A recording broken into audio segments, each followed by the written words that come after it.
ahead and turn in your books to lesson 3. And if you notice, lesson 3 is, let me go through this. This thing is, I think you have to turn it on. That has a few things at the start. Okay, lesson 3, this is the Old Testament. And listen, I'm going to tell you this. I don't mean, you don't write everything down, but tonight, I'm going to give you a lot of information. A lot. It's kind of exciting when you think about what all is there. And so I'm going to do some of the writing. I'll put some things up on the board. I'll try to write the best I can. There'll be things on the slides. But this is a lot of information. So it should be a lot of fun. So as we continue in our study of the 2:2, we're seeing God makes himself known. And you know, when you look at, and let me just say this, the first quiz that we gave you, I did not go over the quiz like I used to do. I used to take the quiz and go over it, go every question. Well, I hate to say this, I didn't do that for the very first quiz, and they're the worst grades I've ever had, ever in any class. I mean, we got people making 40 and 50 and 60 and 37, and you know, I think that I just didn't go over it well enough. And if you notice last time, we did go over the quiz. And at the end of the lesson this time, we'll go over the quiz again so that you can make sure you know what you need to know, because I want you to know it all, okay? So anyway, we're looking at the Old Testament. The Old Testament's often overlooked, and it's unread. In fact, we've even got some prominent pastors in the United States saying to people that you don't need the Old Testament, that the Old Testament is irrelevant to Christians, that they ought to spend their time on the letters, especially because that's what's for us. I think that's wrong. I think the Bible teaches some other things about it. So let's think about the Old Testament for a second. The central focus of the Old Testament, as we know, is the Redeemer, the promise, the seed of woman. You've seen me draw this up many times, that there's the cross of Jesus Christ, and here's the Old Testament. And the whole Old Testament, beginning back at Genesis 3:15, the Old Testament is looking forward to this coming Messiah, to the Savior, to the Savior of the world. And you remember it was going to be the seed of woman, and the seed of Abraham, and the son of David, and then the son of Mary, and then the Lamb of God. And we talked about that even in the very first lesson.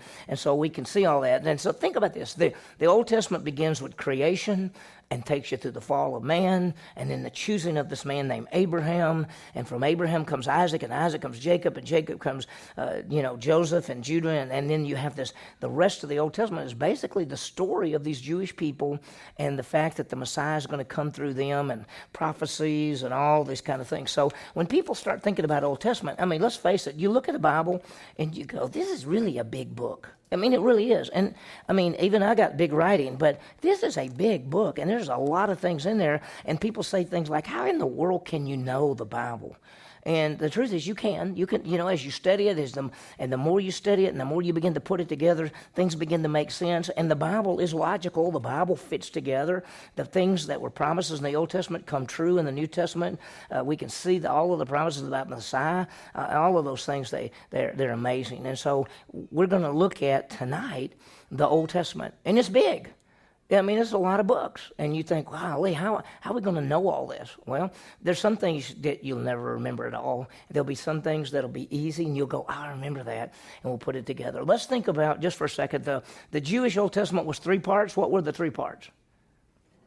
The law, the writings of the prophets. It was the Torah, the Th.M, and the Ketubim. That's how they looked at it. And if you take those letters, it's Tanakh, and that was the word Tanakh, T-N-K, basically Hebrew, and they would say Tanakh, and that's the. So if you were actually talking with a Jewish person, and I've sometimes met with Jewish persons, and I don't ever say Old Testament, just say the Tanakh, or the Scriptures, or the writings, because if you say Old Testament, they say, I don't think there's any Old Testament, because I don't think there's any New Testament. So you want to always go with that. When we think about our Old Testament, think about it, that the Old Testament is divided into 4 sections. Let's see what they are. They're the law of the Pentateuch. Pentateuch means 5, the idea of the first 5 books. And then there's the history section, which we talked about many times. And then there's poetry, the writings, wisdom, literature, all of that. And then the last one is the prophets, and we always say major and minor prophets. Now, I don't have a book. I didn't bring a book. But if you look at the end, let me just walk closer this way and look at the end of this lesson, okay? The end of this lesson, there are all kind of handouts. There's handouts on the overview of each of the books of the Old Testament, and the literature part, the history part, the law part. It even shows you the difference between the Hebrew Bible, the Protestant Bible, and the Catholic Bible. And then there's a thing that we're going to talk about right at the end. It's called What Happened Between the Testaments. That's probably one of my favorite things that is in this whole study. I'm sorry, but I think it's my favorite thing that I've put in just as a handout, and I'll tell you more about it then. So you don't need to look at those now, but I've given you all kind of information on the books of the Bible, how they fit together, the themes, the titles, who wrote them, those kind of things. So, but we're going to go through some of that tonight. I just want you to see that you can know enough to be able to talk to people and say, here's what the Old Testament is about. Here's how it fits together. So let's start with the law, okay? Let's start with the first thing. And here's when you look at the law, you start first with the book of Genesis. And I want to write this up for you. If you remember, the book of Genesis divides into two big sections. Chapters 1 through 11, Genesis chapter 1 through 11, give you four great events.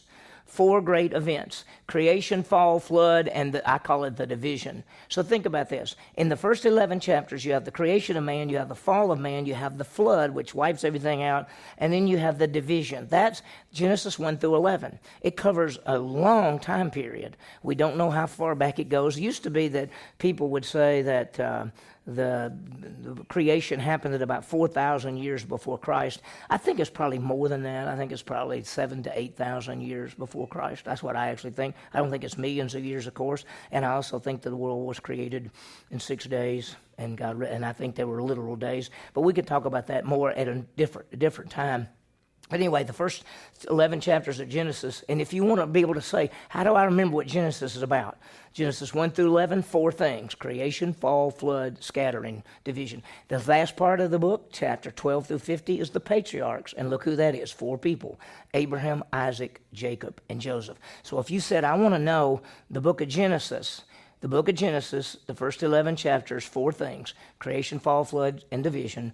And then the last of the book, 12 through 50, the big part: Abraham, Isaac, Jacob, and Joseph. You have the book of Genesis right there.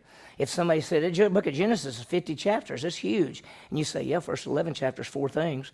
And the next chapters, four people: Abraham, Isaac, Jacob, and Joseph. And so you can understand that and you can get that together. That's the first book of the Bible right there, and that's it in a quick synopsis. The next book is Book of Exodus. And let me just tell you, when you think of Exodus, that's got a Greek name, by the way. The Hebrew Bible is named like our Bible. The Hebrew Bible, each book begins with the first line of the book. So the book of Genesis actually in Hebrew is in the beginning. That's how it starts. They don't call it Genesis. They call it in the beginning. The second book, we call it Exodus. It comes from ek, ados. Ados is Greek for way, and ek is out of. So the way out is Exodus, because they're coming out of Egypt. And when you think of the book of Exodus, all you have to do, okay, Genesis, four great events, four great people. Then Exodus means coming out. So the book of Exodus is the nation of Israel being in captivity in Egypt, and Moses leads them out. And that's, of course, the famous, crossing the Red Sea and the water coming back on them, and they going into, the desert and all of that. And so they actually begin, even in Exodus, they get the law. They go to Mount Sinai, and they get the law. So that's the book. So you already got two books, and you already got them down just like that, right? Because in Genesis, four great people and four great events. In Exodus, the coming out. What's the next book? Leviticus. And when you think of Leviticus, you think of Levi. And who was Levi? That's the tribe of Levi had the priests. So when you think of Leviticus, after they came out, now think about the flow. There's the creation, the fall, the flood, and the division. Then God picks one man, Abram, and through Abraham comes Isaac and Jacob and Joseph, and that's the nation. And then the nation goes into captivity, so they come out of captivity. That's Exodus. Moses leads them out. After Moses leads them out, they go to the mountain and they get the law, and under the law they have the priesthood. And they set aside the tribe of Levi, which is Aaron and the priest. And so that's all you have to remember. If you said, what is the book of Leviticus about? It's about when they get the law, when they set the priest out, when they put together the sacrifices. That's all it is. So you've got the first 3 books of the Bible, and you've got it already without even thinking about it. What's the 4th book? Numbers. Now, Numbers is where, and if just think about this, Numbers mean you count people. You count the numbers, and it was that they counted the people, and they wandered in the wilderness. This is where they were supposed to go. By the way, they left Mount Sinai, and they went to Kadesh Barnea, which is at the southern part of Israel. How many days did it take to go from Mount Sinai to Kadesh Barnea? 11 days. At the 11-day mark, they stood there, they got ready to go into the land, and what did the people say? Let's send some spies. They spent 12 spies in. 10 came back, said we can't go. 2, Joshua and Caleb said we can go. They decided they got all afraid and couldn't go, and God said, okay, you're going to wander around basically 38 and a half years, 40 years total in the wilderness. That's the wandering in the wilderness. That's what the book of Numbers is about. One of the most famous stories, let me throw this one out, one of the most famous stories, which is what Jesus talked about in John chapter 3, is in the book of Numbers chapter 21. They were wandering, they were griping, they were mad about the food, they were mad about the water, and so God let snakes bite them, and they began to bite the people, and they were dying, and they came to Moses, and they said, do something, tell God these snakes are biting us. And so God said, take a piece of brass, make it look like a snake, put it up on a pole, and put it up in the camp. Anytime a person gets bit by a snake, all they have to do is look there, and they won't die.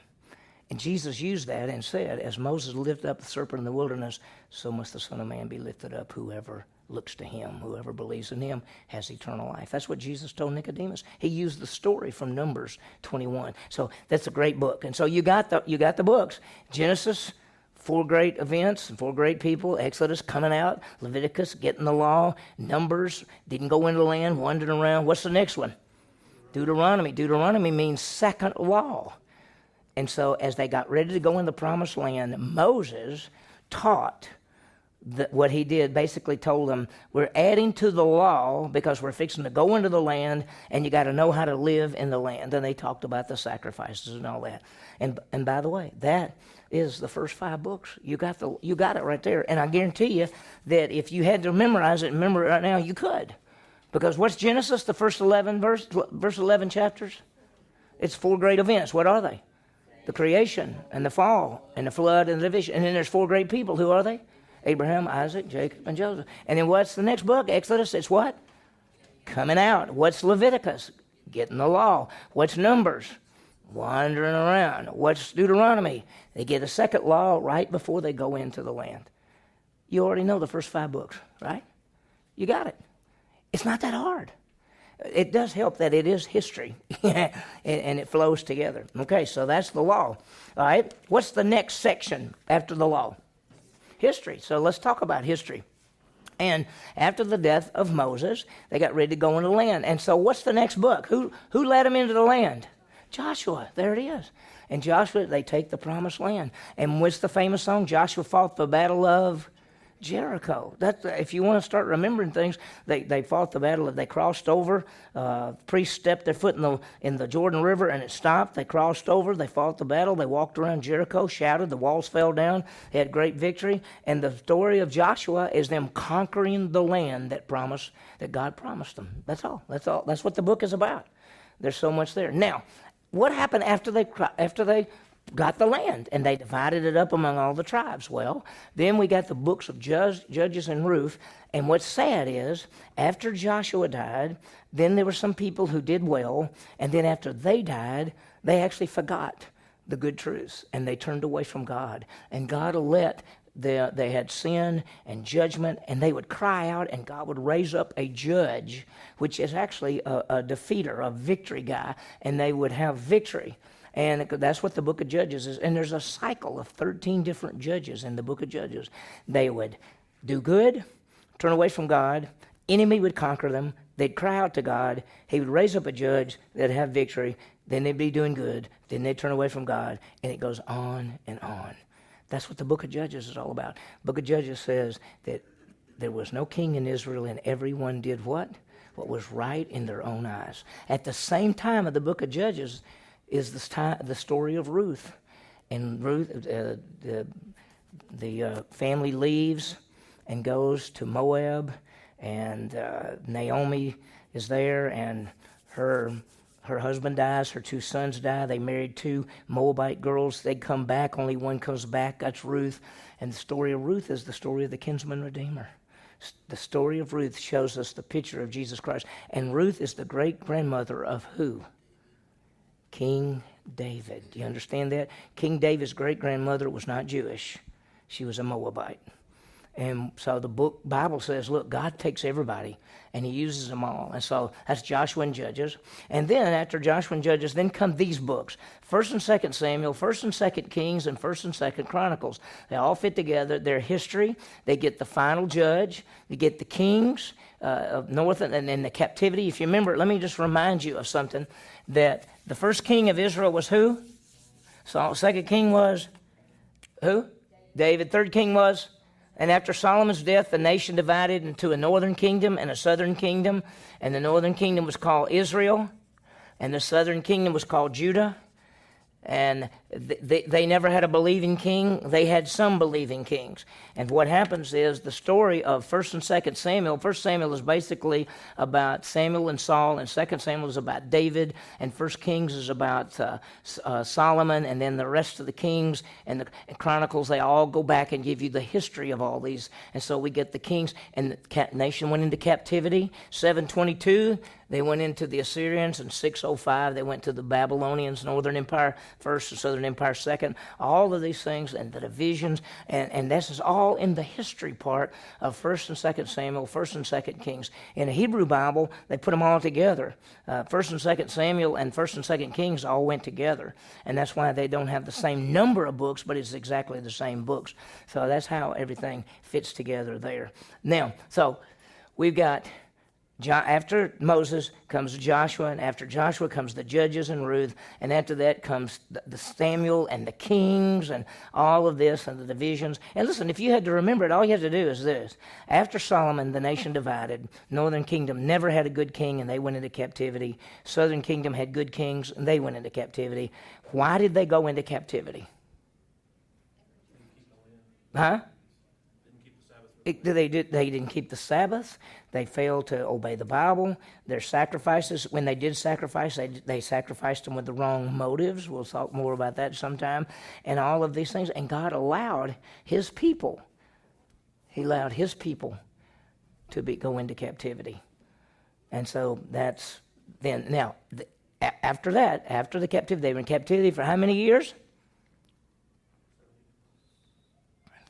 Do y'all know?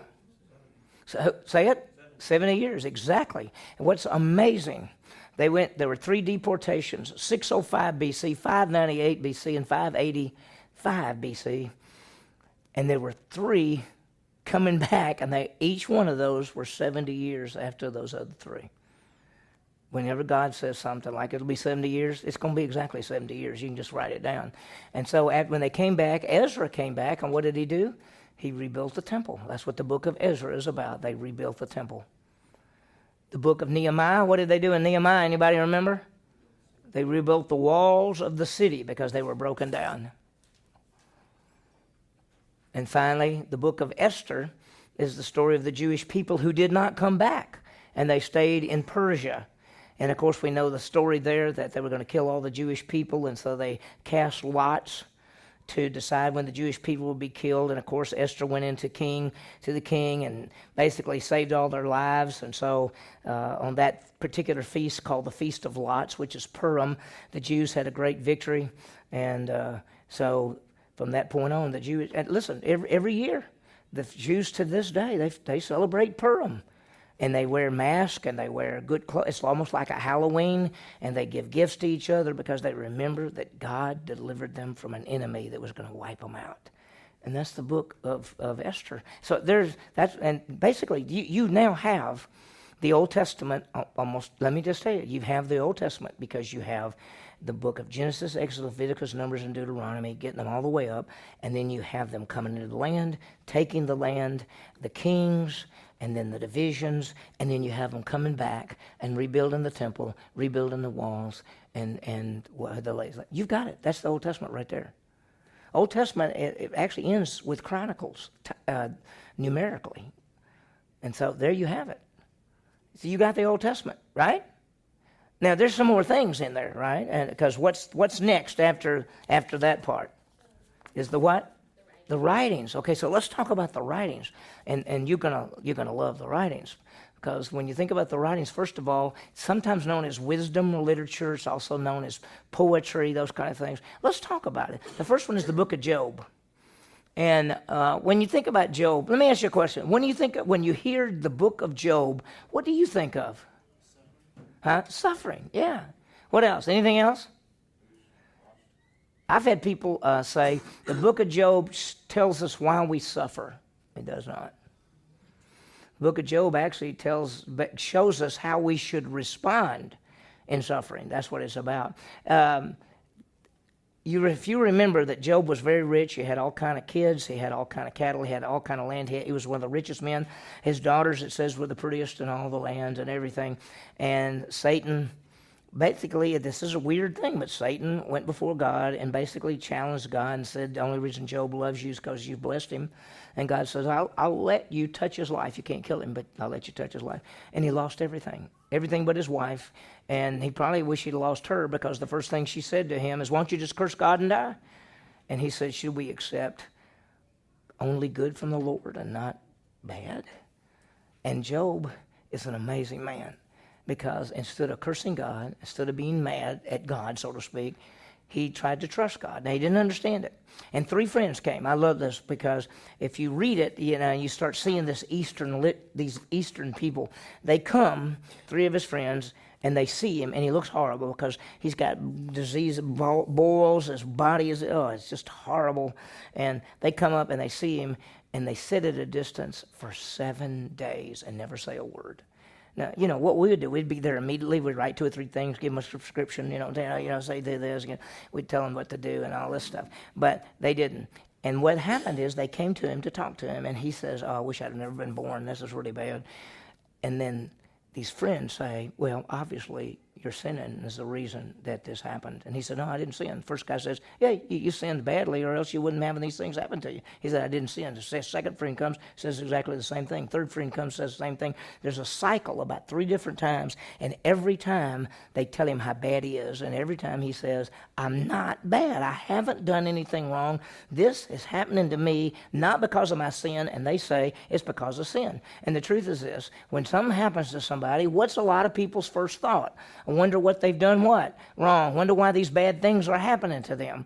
And of course, Job defends himself all the time, and he says things like, if I could only talk to God, if God would only show up. He said, I need a mediator. I need somebody to go in between me and God. I need all that. And these are all foreshadows. He actually says something like, he says, I know this, that no matter what happens one of these days in my flesh, I'm going to see God. Meaning, he knew he was going to die, but he was going to be raised from the dead. He knew that there was resurrection. A lot of people say people in the Old Testament didn't know about resurrection. Sure, they knew about resurrection. Well, God shows up in the book of Job. And instead of saying, Job, you did real good, he said, who are you to question me? And he looked at those 3 friends. I imagine they were going, we didn't do anything. But, man, God basically says to Job, where were you when I made everything? Where were you when I worked everything out? Where were you when I did everything? And Job finally says, I'm nothing. I repent in dust and ashes. I realize that you're right no matter what you do. And God said, you did great. And he said, you 3 guys, if it wasn't for him, you'd all be dead.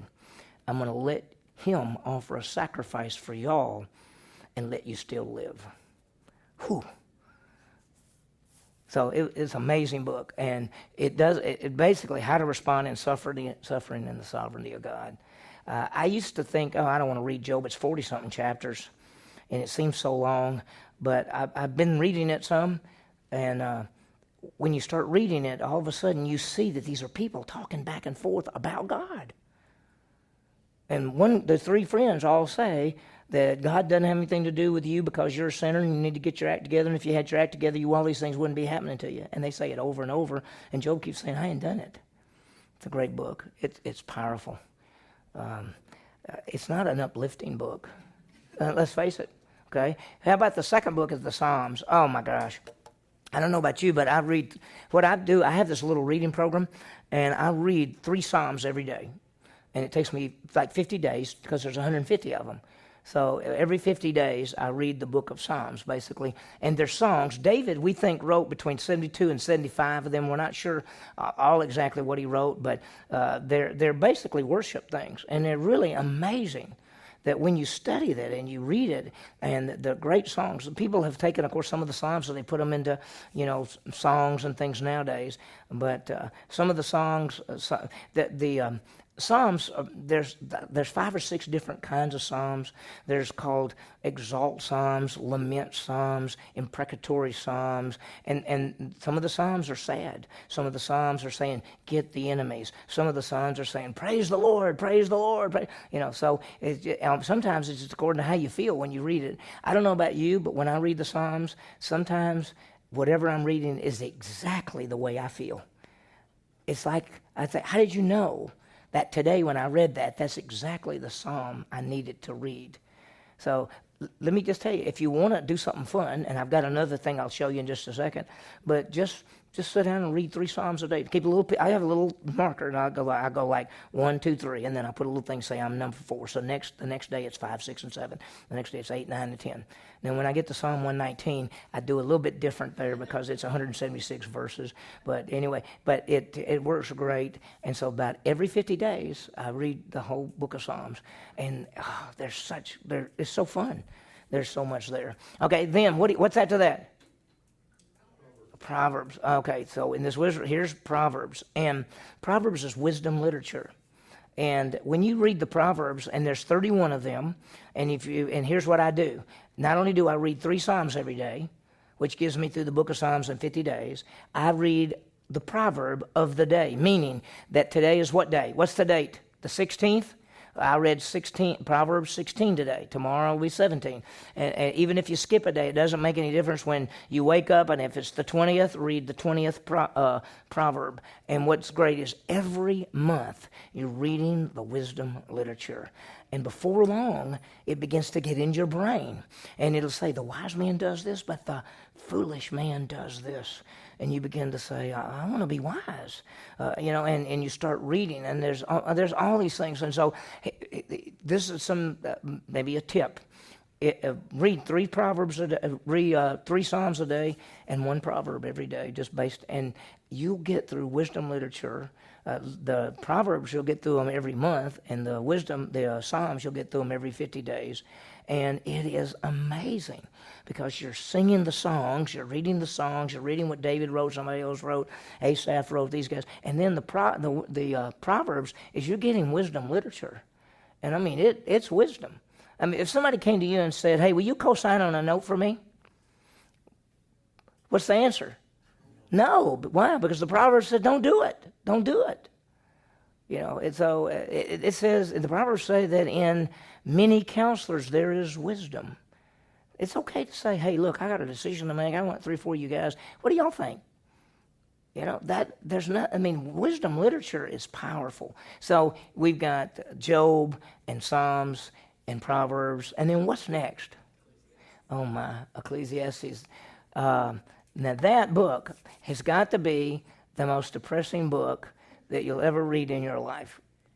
And you think, how could God put a depressing book in there? Because you have to grasp what it's saying. Solomon wrote the book. He wrote the book most likely toward the end of his life. If you remember, Solomon tried everything. In the book of Ecclesiastes, he talks about getting every plant, everything, every woman, every money, every horse, everything you could ever want. He said, I denied myself nothing because I thought somehow getting these possessions, getting these women, getting this land, getting these trees, knowing all the birds' names, knowing everything. He said, if I know all this, I'll be happy. And he says, it's meaningless. And the book says, any meaningless, vanity, vanity, all is vanity. Anything under the sun is meaningless. And when he says under the sun, he's meaning in a fallen world, no matter what you have, it's meaningless. Now, with the Messiah and the Savior, that's the key. But he's saying that if you live life without God, under the sun, life is meaningless. He says things get broken, they won't get straight. He said, I've seen a good guy get cheated and a bad guy get away with it. I've seen this and this, and he says it's the same thing over and over. I've seen some guy work real hard and do, do all that and then die, and some bum comes along, takes all his stuff. He said, so it's meaningless under the sun, but with God. And so he ends up saying, the end of all things is this: obey God and enjoy life. That's what Ecclesiastes basically says. Obey God and enjoy life. And he's basically saying that, and he goes on to say, because we'll give an account. And so for all of us in this room, without God, we have meaningless lives. I mean, that's when people say to me, I don't believe in God. I say, so why are you here? You just happen to be born. You're just some tissue that somehow formed, and you're going to have 50, 60, 70 years, and then when you die, it's as if you never existed. Why are you here? What is the meaning of your life? Are you just a product of chance? And so if you leave God out, everything is meaningless. There's nothing there. But with God, and obey God. He says, obey God and enjoy life. And that's what we should do. There's so many good things. Even Ecclesiastes, there's chapter 7 of Ecclesiastes gives you 5 principles on handling money. And they're amazing. I mean, and so sometimes go look at Ecclesiastes chapter 7 and look at the principles that he gives you on handling money. It is amazing. Okay, we got one more, don't we? What is it? Oh, we might want to skip that one, huh? How many of y'all have read Song of Solomon? Everybody read Song of Solomon? I mean, everybody knows what it's about, right? It's about King Solomon and one of his wives, the wives that he loved the most. Now, he only had 1,000. He had 700 wives and 300 concubines, so he had 1,000 women. But he said this is the one he loved. We don't know who she was, but we think she was a queen. Became one of the queens with him, or maybe his main queen. And a lot of people throughout history, because it is very sexual, it has stuff in there. It talks about loving and touching and everything else. And some people have said, oh, you can't say that in a church. And so they've said all throughout history that the Song of Solomon is the story of God's love for his church. Well, first of all, it was written long before the church, and so I don't see that. But I think it's really showing romantic love. I think it's showing love for man for a woman. I think it's showing Solomon's love for his wife. And I don't know if you've ever read it, but it starts off there. They talk about how great they are, and then they have a fight, and he leaves, and she tries to find him and can't find him, and then when she finds him, they all come back together and they're all happy. And I mean, the book is an amazing book, and if you read it, I tell you, the New Living Translation. Now, I don't like it to study it, but it does a great job with the Song of Solomon. Does a great job with the Song of Solomon. So anyway, that's wisdom literature. You got the Psalms, and we got Psalms and Proverbs and Ecclesiastes and Song of Solomon. I mean, there's just so much there in the book of Job, of course. Let's do this. Any questions about anything? Any questions about anything we've talked about so far? I'm doing a lot of talking. I'm trying to put it together for you so that you can see it. Because right now, if you just write down a little bit of things by everything we've talked about tonight, you have a big overview of the whole Old Testament. We're not through yet. We still got the prophets to go to, and I'll show you some things there that'll help you put it together. What about questions, comments, input on anything? Yeah, Kevin? I heard that Job was maybe one of the oldest books, that maybe he was contemporary with Abraham. Exactly. I should have brought that out. Thanks for bringing it up. Most believe that at the time of Abraham, the father at the time of Abraham was the priest of the family. Well, Job is the priest of his family. He offers sacrifices for his kids. And so most people believe that Job probably lived at the same time of Abraham. So that's a really good point to bring that out. Because we always don't know when all these people lived. And we know when Solomon lived. He lived after David. Solomon lived in the 900s. And the Proverbs, and David lived about 1,000 years before Christ. And if he lived about the same time as Abraham, then he wouldn't be considered a Hebrew then, probably, was he, or not? Well, most likely not, unless he was some offspring that we don't know about. So most likely, great point. Most likely Job was not a Hebrew, was not Jewish. A lot of people, I think Kevin's done a great idea there, because when you think about the Bible, people always, they just don't grasp it, because you've got Gentiles, and then all of a sudden you've got the Jew, which is from Abraham on, and you still got Gentiles, and then later you have the church. So you ended up with Gentiles, Jews, and the church, three basically type people groups, so to speak. Church is made up of Jew and Gentile together in one body. But think of all the people who are believers that were Gentiles before there were any Jews, or even after Jews. There were Gentiles who believed in the Messiah, and they weren't Jewish. So, good point. Were you going to say something else? Oh, okay. All right. The extent of my knowledge. Huh? Do what? I've exhausted all my... Okay. I've exhausted my stuff too. Okay. All right. Yes. Wanted to mention, you mentioned that Job's not a very uplifting book, but there one part about it that it's really uplifting to me is when you count the number of sheep and oxen and everything that he has at the beginning, and it's doubled at the end. But when you count the amount of kids he had 7 sons, 3 daughters. But at the end, he has 7 sons and 3 daughters. Mm-hmm. Like you said, he's still expecting to see the resurrection, including exactly. He doubled the animals because they're not coming back. Right. But he didn't double the kids. But I mean, he did double them, but it wasn't twice as many. Yeah, yeah, right. So to be 14.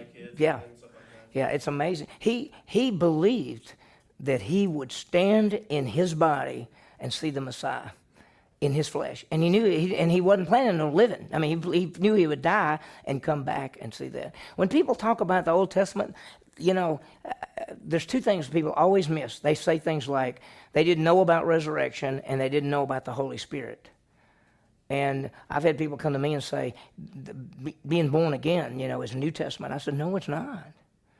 Where's the greatest passage in the Bible on being born again? John what? John chapter 3. That's Old Testament. New Testament doesn't start till Jesus dies on the cross. He's the death of the testator.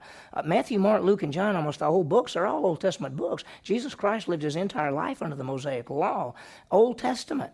And so Jesus is giving Nicodemus the story of being born again, born from above, which he should have known, because Jesus said, you're the teacher of Israel, you don't understand these things? That's why he took him back to Numbers, to understand about faith. And so it's amazing to see people say, nobody was born again till the New Testament. I said, no. I mean, what is Jeremiah? Jeremiah 31:31 is talking about a new birth of the people. And so, anyway, all right, you ready for the prophets? It's going to get a little bit different here. The prophets is a twofold message. Listen to this. If somebody said to you, what are the prophets about? If you want to always give the right answer, and even if you don't know anything, just say they talk about coming judgment and restoration. If you say that, you got it every time. Almost every book that's a prophet book talks about coming judgment and restoration. So if you want to sound like you know what you're talking about, just say, oh, you mean Isaiah? It's about judgment and restoration. Oh, Jeremiah, it's about judgment and restoration. And so you got it, because that's what they really are about. They all are giving prophecies of judgment. So let's talk about their major prophets and minor prophets. The first major prophet is called Isaiah, and sometimes people call Isaiah the Little Bible. And I'll tell you why. We'll get more information in a second. But look at this right here, that Isaiah is the Little Bible because there are 66 chapters of Isaiah. There are 66 books in the Bible. The first 39 chapters of Isaiah all deal basically with law and judgment, and most people believe the first 39 books of the Old Testament, they're dealing with law and judgment, all kind of things. And then the last 27 chapters, which all deal with, and they start at chapter 40, deal with the comfort. You know how Isaiah 40 begins? There's a voice crying in the wilderness. That's Isaiah 40. Well, what does that remind you of? It reminds you of the beginning of the New Testament. How does the New Testament begin? The 400 silent years. Out of the 400 silent years, there's a voice suddenly breaking the silence that says, make everything smooth, the King is coming. That's John the Baptist. And so most people believe that when you look at it, and by the way, people put together the books and the chapters and everything else, and yet it seems to match, because in chapter 40, you've got comfort the people, the voice crying in the wilderness, and you go to the start of the New Testament, and it's the voice crying in the wilderness. Now, when you think about Isaiah, he's telling the nation of Israel to turn away from sin because judgment's coming. Let me remind you, I'll do this real fast. The northern kingdom and the southern kingdom. And prophets, different, and we're going to show you in just a minute, prophets wrote, some wrote to the northern kingdom, and some wrote to the southern kingdom, some wrote to other people. But their message was this: they've got sin, they've turned away from God, they're not keeping the sacrifices, they're not keeping the Sabbath, they're worshiping false gods. And same thing, southern kingdom and northern kingdom. And so the prophets are saying, turn back to God. We're not talking about salvation. We're not talking about individual salvation. We're talking about the deliverance of the nation, because the nation is turning away from God, and God already told them, if you turn away from me, I will take you out of the land. You remember? If when you get to the book of Deuteronomy, the second law, he says when you go into the land, if you obey me, you stay in the land. If you disobey me, I remove you from the land. And so here are these prophets telling them, listen, turn away from sin and come back to God, because there's judgment coming. And of course they didn't. And so in 722, they were taken off by the Assyrians. And in 605, the southern kingdom was taken off by the Babylonians. And so what we see is these prophets are given a message. And we're going to talk more about where they fit in just a minute. So that's Isaiah, turned from basically the judgment's coming. Jeremiah, and he does the same thing, and yet he sees it. Jeremiah lives long enough to tell the nation of Israel that judgment is coming, and judgment comes, and he sees it. And he sees thousands of people put to death. And that's when he writes Lamentations. Jeremiah mourning Jerusalem's destruction, and God is the Lord's loving kindness indeed never cease, his compassions never fail. They are what? New every morning. Great is thy faithfulness. God is faithful to judge. God is faithful to restore. That's what the story is about. So Isaiah is turning from sin, they're coming. Jeremiah, same thing, turn from sin, they're coming. Lamentations, he sees all the dead bodies. Listen, who's read Lamentations before? It's all about dead bodies. It's all about people lying dead in the streets, and children, and people killed, and the destruction of the city, and those kind of things. Okay, after that we got Ezekiel. Now, most people who read Ezekiel, they love it, and they go, what in the world could this book be about? Because Ezekiel was taken off into captivity, and he's standing by a river one day, and he looks up, and out the heavens open, and this thing comes. And it looks like somebody sitting on a throne, and it has wings. It has angels with wings, and they have feet coming down that look like cow feet. And they come down, and these wings, and they turn all kind of different ways, and their eyes everywhere. And there's this thing in the bottom part of this looks like legs that are on fire. And then there's this face, and then there's this thing that's got 4 faces on it, and all this. And that's the glory of the Lord. Ezekiel saw the glory of the Lord, and he saw it, and God told Ezekiel, you got to warn the people, because the continued judgment is coming. And so the book of Ezekiel is continually the judgment, because Ezekiel was taken off into captivity, but he was taken off in 605. There's still people taken off in 598, and there's still people taken off in 585. So he's writing to warn these people judgment. Ezekiel is weird. God tells them to lay on his side for 300 and something days. God tells him to take off all his clothes and put a sack over his back and dig a hole through a wall and go out naked, because that's what's going to happen to the people. They're going to be captured and be taken off without any clothes on. It does. God tells him to take your hair in front of a bunch of people, take your hair and take a third of your hair and put it right there. Take a third of your hair and throw it up and let the wind blow it, and take a third of your hair and cut it with a sword. And then look at the people and say, a third of you will die by the sword, a third of you will be scattered to the wind, and a third of you will be safe. He tells him all these weird, if you've ever read Ezekiel, read it. He's got the weirdest things that he does in there. He makes a toy, he makes a replica of Jerusalem, and he puts siege ramps up against it and toy soldiers and everything. And people are watching him, and they go, what are you doing? He said, this is what's going to happen to us.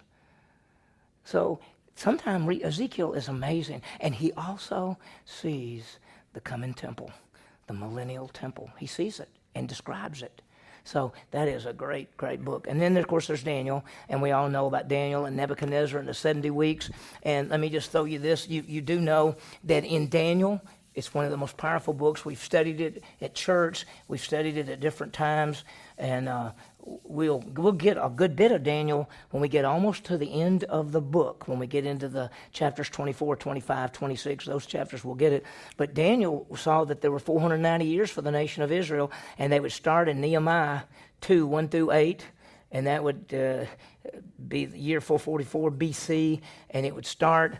And at the 483-year mark, the Messiah would die. And so the Jewish people had 490 years. They used up 483. They got 7 years left. We're the church. Everything stopped when Jesus died. We're the church age. When the church is raptured out, what's next? The tribulation. How long is the tribulation? 7 years, because it's the final 7 years. Daniel was taught all of that. It's just amazing. And that's why if you want to read Daniel 9, 24 through 27, he actually tells you when the Messiah is going to come and everything. So it's fantastic. But after that, now we have, don't look at that because it used to be that we had some yellow sheets. We decided to make everything blue. But it's basically saying that in the back of your lesson, there's all these handouts about the prophets and the books of the Bible and all of that. That's at the end of this chapter. We got one other thing. Let me show you one thing that'll help you, and I'm going to go real fast on this. I don't expect you to memorize and know all this. I just want to show you this, that when we talk about the prophets, they wrote, and are you on the handout that shows, let me get to it.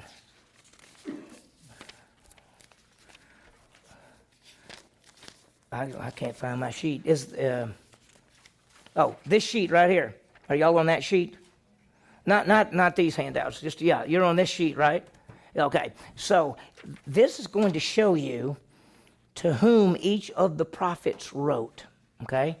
So I want to show you something. So let's start, and with your little thing you've got before captivity to the northern kingdom, two people wrote, Hosea and Amos. That's who wrote to the northern kingdom. And they wrote and told them what? What's they telling them?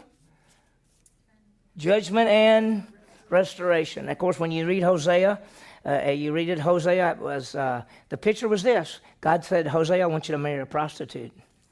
What? Yeah, marry a prostitute. So he married a prostitute and she ran off. He had to chase her down and bring her back.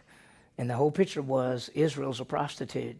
That God is the father of the nation of Israel, and they've gone after other gods, so they're prostitutes, and he's chasing them down and bringing them back. That's what the story is about. And Amos, of course, if you know Amos, everything was prosperous. They were just rich and doing good, and they were completely ignoring the Bible. And Amos says, if you don't get your act together, what's going to happen? Judgment. And then later on, what? Restoration. Okay, so that's the two people who wrote to the northern. Okay, now, how about to Assyria? Assyria was that empire, and God actually used prophets to write to the Assyrians. Anybody know the capital of the Assyrian Empire? Nineveh, exactly. Jonah was sent to Nineveh. What was his message? 40 days, the whole city is going to be destroyed. That was his message. His message wasn't turn to God. It was, you ain't got no chance. That's how I think that's how he said it. But anyway, what happened is they all turned to God, and God didn't destroy him, and Jonah got mad. And so Jonah was telling the Ninevites that they were going to be destroyed, and God didn't destroy them.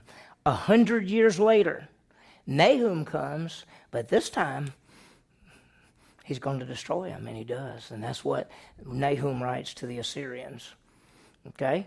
Got that? Okay, then we have to Judah. This is the southern. And I'm not going to go into all the details, but these are the prophets who wrote to the southern kingdom.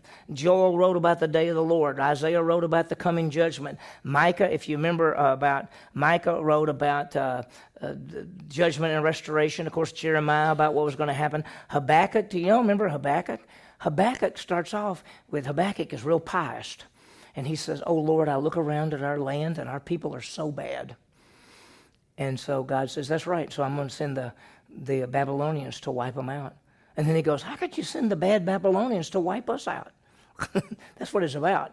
Anyway, and then finally Zephaniah, if you know, Zephaniah is the day of the Lord. Okay? Y'all filling it out? Okay? All you really need is just the names. You don't have to put all the information. And then there's one more to Edom, and this is Obadiah wrote to these people. Now, you know who the Edomites were? Edomites were basically relatives of the Jews through Esau.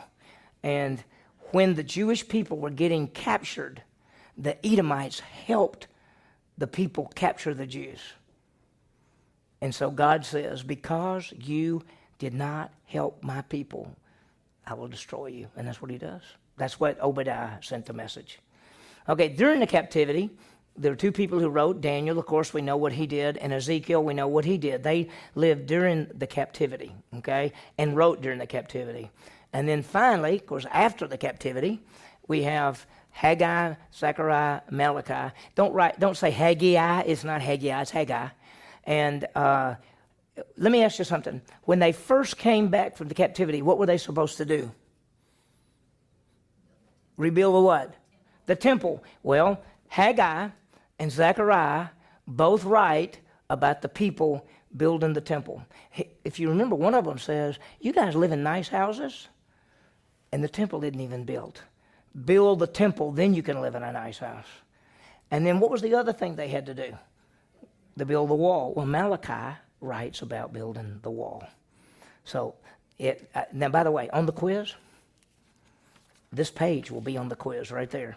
And all you have to do is fill it in on what we just went over. Okay? Didn't you just fill it out, right? Everybody filled it out? Okay, that's going to be easy. That's a lot of points there. Good stuff. Good stuff.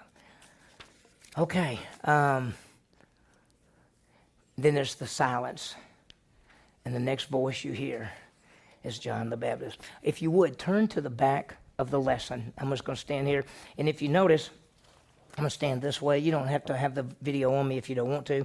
But if you see, I've got the first 5 books and information about them. I got the history books, information about them. I got the writing, the literature books, and the prophets and everything else. And then my favorite thing is where it says, what happened between the testaments. Do y'all see that?